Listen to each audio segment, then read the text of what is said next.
যখন প্রথমবার হবু শাশুড়ির সঙ্গে আজকালকার গ্রামের মেয়ের কথোপকথন হয়। আর ঘোরাফেরা ছাড়া আর কি পারো? টিভি দেখতে পারি, আবল তাবল বকতে পারি, আর সারাদিন কতই বাড়ি দেখবো, তাই না? इतने तेजस्वी लोग हैं, शानदार विचार रखते हैं जी। না মানে রান্না বান্না সব পারো তো? এই রান্না একটু পরে করবেন, এখন চা খাচ্ছি না। আর সেলাই টেলাই তো পারোই। হ্যাঁ হ্যাঁ, দরকার পড়ে তো সবার আমি মুখও সেলাই করে দিই। আর বিস্কুট আছে চায়ের মধ্যে ডুবিয়ে খাবো। আচ্ছা, যদি কোনো আত্মীয় হঠাৎ করে এসে যায় তোমার বাড়ি, তাহলে তুমি কি বানিয়ে খাওয়াবে? আমি তো টাকা দিয়ে দেবো, বাইরে গিয়ে খেয়ে আসবে। ঠিক বলেছি কিনা? আগে থেকে বলার দরকার, হঠাৎ করে কেন আসবে?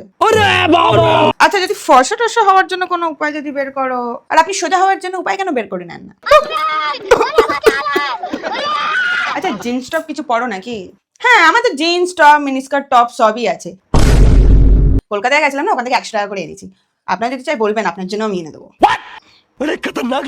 আচ্ছা মা, এটা বলো, আমার ছেলের টাকা দেখে তো তোমার ছেলেকে বিয়ে করছে না তো? হ্যাঁ, টাকা ছাড়া দুনিয়া আর কি ভ্যালু আছে? আচ্ছা মা, রুটি তো গোল গোল বানাতে পারো না? আমি ত্রিভুজ বানাই। আরে মধ্যে ব্যাপার পেটের মধ্যেই তো যাবে, আর কি। আচ্ছা, চানাচুর চিপস কিছু নেই?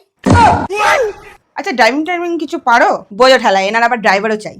गजब बेइज्जती है। ভোরবেলা আশা করি ঘুম থেকে তো উঠেই যাও। যখন চোখ খোলে তখনই উঠি। বেশি টাইম নেই আমার কাছে, এমনিও সময় নষ্ট করার টাইম কোথায়? আচ্ছা মা, তাহলে আমাদের বাড়ি মাঝে সাঝে এসো, কেমন? মাঝে সাঝে আর কেন আসবো? এবার তোমার সারা জীবনের জন্য, একেবারের জন্য আসতে হবে না?